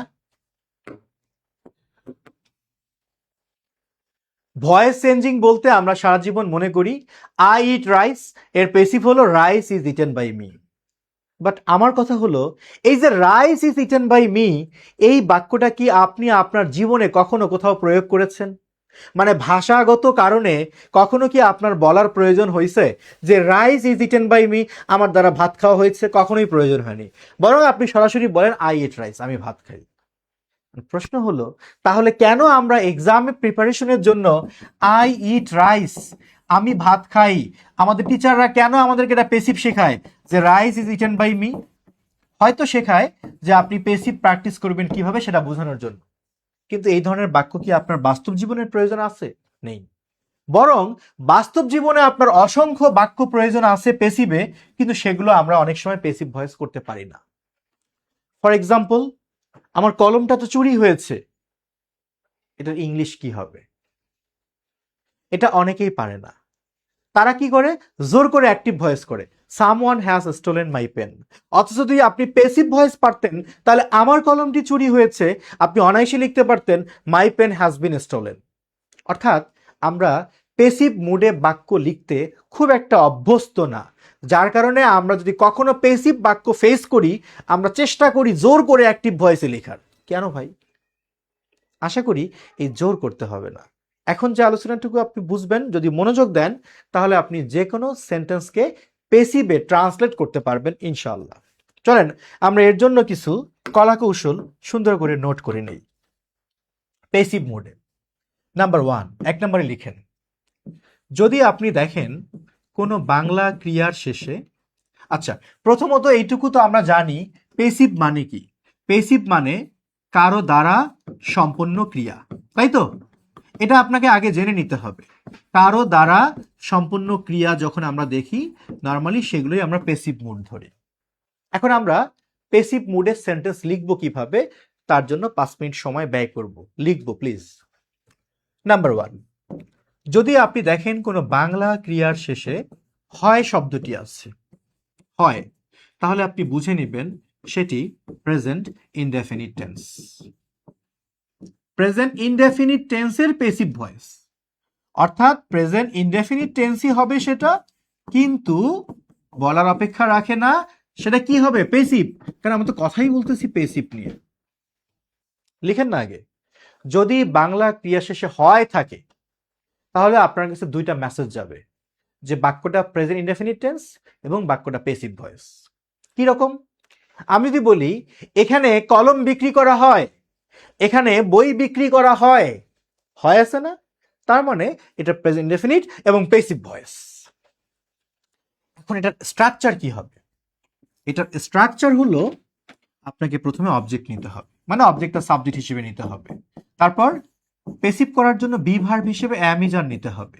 এরপর মূল ভার্বের পাস্ট পার্টিসিপল, এরপরে আপনার বাই টাই যাই বলেন এক্সটেনশন। প্রশ্ন হলো এটা শিখে আপনার লাভ কি? আরে ভাই লাভ মানে শুধু লাভ আর লাভ, লাভের উপর লাভ। কিরকম? আমি যদি বলি আপনাকে অনুবাদ করতে বলা হলো বর্ষাকালে বৃক্ষরোপণ করা হয়। Suppose you have been asked to translate the sentence into English. কি করবেন? যদি আপনি পেসিভ বোঝেন পারবেন, না পারলে, না বুঝলে পারবেন না, সিম্পল হিসাব। এই দুইটা লাইন যদি আপনি পূর্ণ মনোযোগ দিয়ে আমার কথা শুনে থাকেন তাহলে এই বাক্য আপনার জন্য একটা খেলনা। কিভাবে? আপনার কিছু বোঝার দরকার নেই। এই বাক্যের ক্রিয়া কোনটা? রোপণ করা হয়। তো ক্রিয়ার শেষে কি আছে? হয়। ক্রিয়ার শেষে হয় থাকলে প্রেজেন্ট ইনডেফিনিট টেন্স এবং পেসিভ ভয়েস, এই মেসেজটা আপনার ক্লিয়ার, রাইট? আপনি বুঝে গেছেন এটা প্রেজেন্ট ইনডেফিনিট টেন্স এবং এটা passive voice. So now you should start the sentence with the object, then am is are, then V3। আর কি? ধৈর্য লাগবে। অবজেক্ট কোনটা? অবজেক্ট তো আমি শেখাই, মনে নাই? একটা ভার্বকে কি বা কাকে দিয়ে প্রশ্ন করলে উত্তর হিসেবে যা মেলে তার নাম অবজেক্ট। প্রশ্ন করেন কি রোপণ করা হয়, উত্তর হচ্ছে বৃক্ষ। সো বৃক্ষ এখানে অবজেক্ট। তাহলে আমি আগে বৃক্ষ নিলাম। ট্রি এর প্লুরাল ফ্রম ট্রিস। কেন? ট্রি একটা কমন নাউন, আসলে কমন নাউন সেন্টেন্সে ব্যবহার করলে নর্মালি প্লুরাল করতে হয়, ট্রিস। আচ্ছা, এবার অবজেক্টের পরে অ্যামিজার, ট্রিস যেহেতু প্লুরাল নাম্বার তাহলে তো আর নিব। এখন মূল ভার্বের পাস্ট পার্টিসিপল, রোপণ করার ইংলিশ কি? প্ল্যান্ট। তাহলে আমি প্ল্যান্টের পাস্ট পার্টিসিপল কি লিখলাম? প্ল্যান্টেড। Trees are planted. এখন কি খুঁজতেছেন? বাই। ভাই এগুলো নিয়ম কই পাইছেন? বাই ছাড়া পেসিভ হয় না।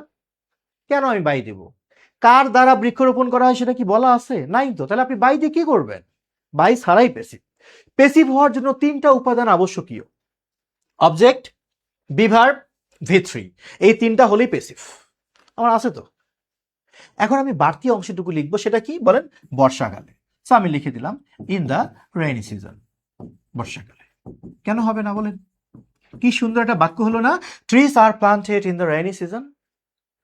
এরকম সেন্টেন্স আপনি নিজে ইংলিশে অনুবাদও করতে পারবেন, লিখতেও পারবেন, যদি আপনি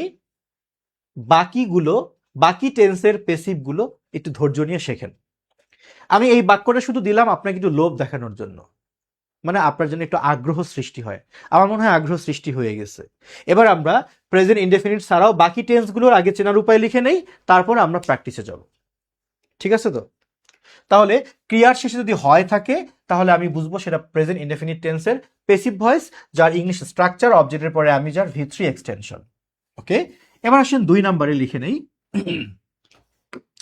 2 নম্বরে আমরা লিখে নিব, যদি ক্রিয়ার শেষে হচ্ছে শব্দটা থাকে, হচ্ছে, আমি যদি বলি এখানে বৃক্ষরোপণ করা হচ্ছে বা হইতেছে, ক্রিয়ার শেষে আলাদা করে হচ্ছে থাকবে।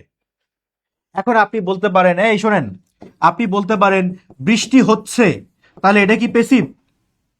না। কেন না? হচ্ছে তো আছে। আমি কি বলছি হচ্ছে থাকলে পেসিভ? নো, বলিনি। আমি বলছি একটা আলাদা ক্রিয়া থাকতে হবে, তারপর অতিরিক্ত হিসেবে হচ্ছে শব্দটা থাকবে, তাহলে পেসিভ। আমি যদি বলি বৃক্ষ রোপণ করা হচ্ছে, এখানে মূলত ক্রিয়া কোনটা? রোপণ করা। এই ক্রিয়াটার সাথে আমি আলাদা একটা শব্দ পাইছি হচ্ছে। এরকম একটা ক্রিয়ার পরে যদি আপনি এক্সট্রা ওয়ার্ড হিসেবে হচ্ছে পান, তাহলে বুঝবেন পেসিভ। কিন্তু এখানে ক্রিয়াটাই তো হচ্ছে, তাই ওটা পেসিভ না। আপনি জানেন এই জিনিসটুকু আপনার কতটা উপকারে আসবে? আপনি হয়তো এই প্রশ্নটা আমাকে করার কথা ছিল, কিন্তু আপনি এই মুহূর্তে ফিল করতে পারেননি যে এমন প্রশ্ন করা উচিত, বাট আমি বুঝে গেছি। তাহলে শুধু হচ্ছে থাকলে পেসিভ মনে করা যাবে না, ক্রিয়া থাকবে তারপরে আলাদা একটা ওয়ার্ড থাকবে হয় হচ্ছে, তাহলে পেসিভ। যাই হোক, ক্রিয়ার সাথে হচ্ছে থাকলে সেটি প্রেজেন্ট কন্টিনিউয়াস টেন্সের পেসিভ। প্রেজেন্ট কন্টিনিউয়াস টেন্সের পেসিভ হবে, যার স্ট্রাকচার হবে অবজেক্টের পরে am being or is being অথবা are being প্লাস V3, তারপর এক্সটেনশন। এক্সাম্পল দিব পরে, আগে বোঝেন। এবার যদি দেখেন আপনি ক্রিয়ার শেষে হয়েছে শব্দটা আছে, তাদেরকে এখানে ডাকা হয়েছে, তখন আপনি বুঝে নেবেন সেটা প্রেজেন্ট পারফেক্ট টেন্স। সেটা প্রেজেন্ট পারফেক্ট টেন্সের সেটি প্রেজেন্ট পারফেক্ট টেন্সের পেসিভ ভয়েস। যদি ক্রিয়ার সাথে হয়েছে শব্দটি থাকে তাহলে প্রেজেন্ট পারফেক্ট টেন্সের পেসিভ ভয়েস। তখন আপনার স্ট্রাকচারটা হবে এরকম ভাবে যে আগে আপনি অবজেক্ট নেবেন, অবজেক্টের পরে আপনি হ্যাভ বিন অথবা হ্যাজ বিন নেবেন, হ্যাভ বিন অথবা হ্যাজ বিন নেবেন, এরপরে V3 plus extension. Normally present perfect মানে কি হ্যাভ হ্যাজ, কিন্তু পেসিভের সময় বিনটা যুক্ত হবে। আমরা এটা আপনারা বুঝে গেছেন। তাহলে যখন আমি প্রেজেন্ট পারফেক্ট টেন্স কেমনে চিনবো? যদি দেখি ক্রিয়ার শেষে হয়েছে শব্দটি আছে, তাহলে আমি বুঝে নিব সে একে তো প্রেজেন্ট পারফেক্ট টেন্স, তার উপর সেটা পেসিভ ভয়েস। আর ইংলিশটা হবে এভাবে যে অবজেক্টের পরে have been has been V3 extension. এবার যদি আপনি দেখেন যে 4 নম্বরে আপনার ক্রিয়ার শেষে হচ্ছে শব্দটা আছে প্লাস একটা সময়ের উল্লেখ আছে।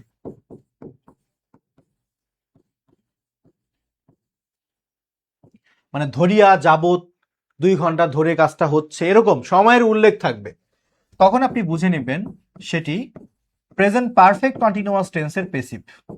প্রেজেন্ট পারফেক্ট কন্টিনিউয়াস টেন্সের পেসিভ ভয়েস হবে, যার পেসিভের স্ট্রাকচারে আপনাকে লিখতে হবে অবজেক্টের পরে হ্যাভ বিন বিং অথবা has been being plus V3 plus extension. তুলে নেন, have been being, has been being plus extension.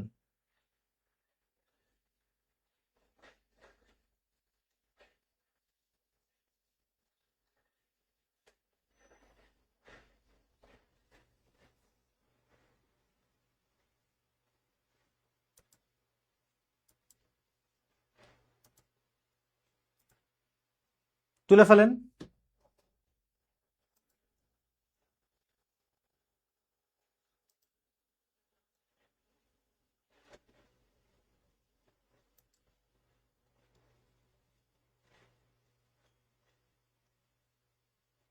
ওকে, তাহলে আমরা এখানে যেটা বুঝলাম, প্রেজেন্ট কন্টিনিউয়াসের ক্ষেত্রে নর্মালি কাজটা চলমান হবে, প্রেজেন্ট কন্টিনিউয়াসের ক্ষেত্রে নর্মালি কাজটা হবে চলমান আর ক্রিয়ার সাথে হচ্ছে থাকবে। কিন্তু যখন দেখব একটা সময়ের উল্লেখ থাকবে তখন সেটা প্রেজেন্ট পারফেক্ট কন্টিনিউয়াস টেন্স। আমি যদি বলি যে লোকটিকে বিরক্ত করা হচ্ছে, তাহলে প্রেজেন্ট কন্টিনিউয়াস টেন্সের পেসিভ।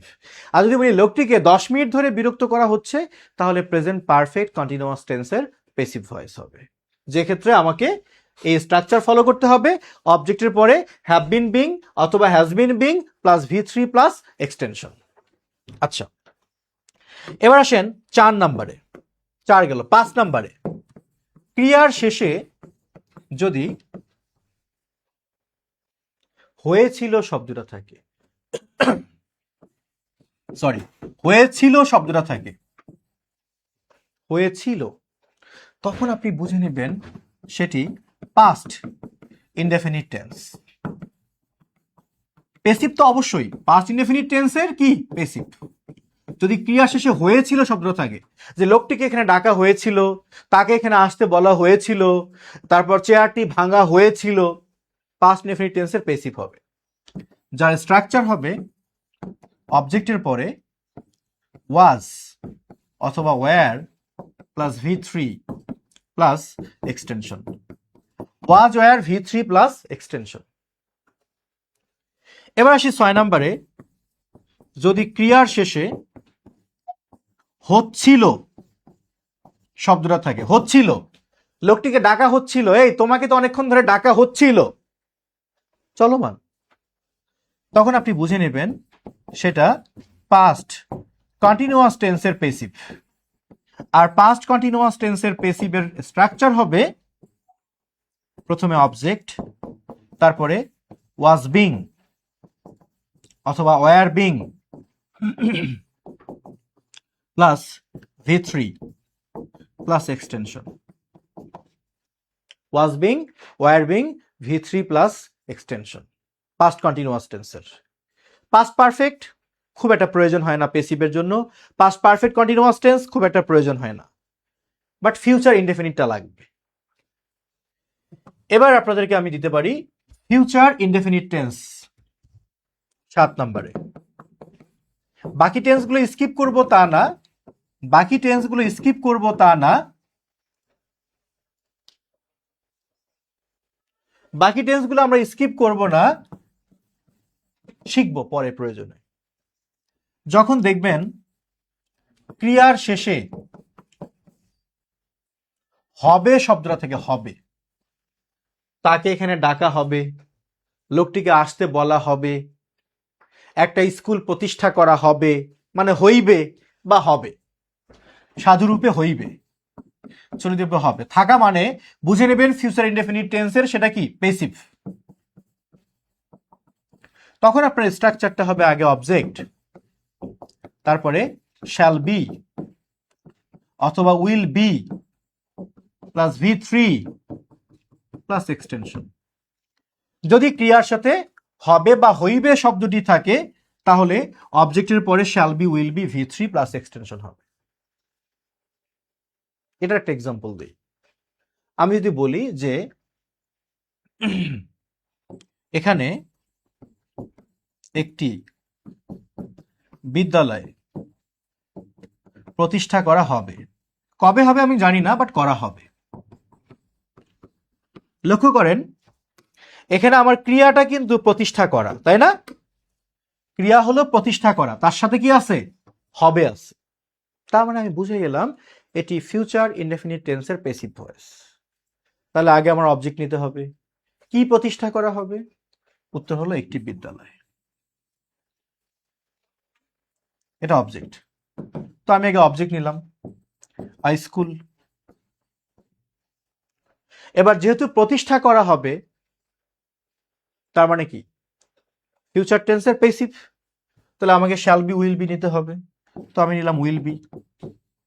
এবার প্রতিষ্ঠা করার ইংলিশকে এস্টাবলিশ, এর পাস্ট পার্টিসিপল নিতে হবে established.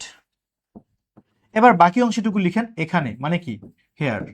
A school will be established here, এখানে একটা বিদ্যালয় প্রতিষ্ঠা করা হইবে। আজকের ক্লাসের আলোচনা এতটুকুই ছিল। এগুলো আপনারা বারবার পড়বেন, বারবার রিভিশন দিবেন, খাতায় নোট করবেন। শুরু থেকে বলেছি খাতায় নোট করবেন। কোনো কারণে যদি আপনার মনে হয় যে আমি দ্রুত লিখেছি, আপনি লিখতে পারেননি, আপনি আবারও ক্লাসটা করেন, আবারও লিখে নেন। পিডিএফ, এই ক্লাসের পিডিএফ চাবেন না প্লিজ। পিডিএফ দিয়ে নিজেরা ধ্বংস করবেন না। এই কিছু বিষয় থাকে যেগুলো আপনার নোট করতে হবে। একবার ভাবেন তো, আপনি আজকের ক্লাসে কিচ্ছু লিখেন নাই, সব পিডিএফে আমি দিয়ে দিচ্ছি, পিডিএফ প্রিন্ট করে রেখে দিচ্ছেন, খাতা কাগজ আনেন, আমি লিখে দিব, আপনি এই ক্লাস থেকে 1% উপকৃত হবেন না। রাগ করেন না, কিছু বিষয় আপনাকে অবশ্যই হাতে কলমে লিখে নিতে হবে। সো আজকের আলোচনা ছিল এই বিষয়গুলোর উপর, আজকের আলোচনা ছিল এগুলোই যা আপনাকে হাতে কলমে লিখে নিতে হবে। তো আমি যদি বলি আজকের আনুষ্ঠানিক আলোচনা আনুষ্ঠানিকভাবে এখানে শেষ হলো। Thank you.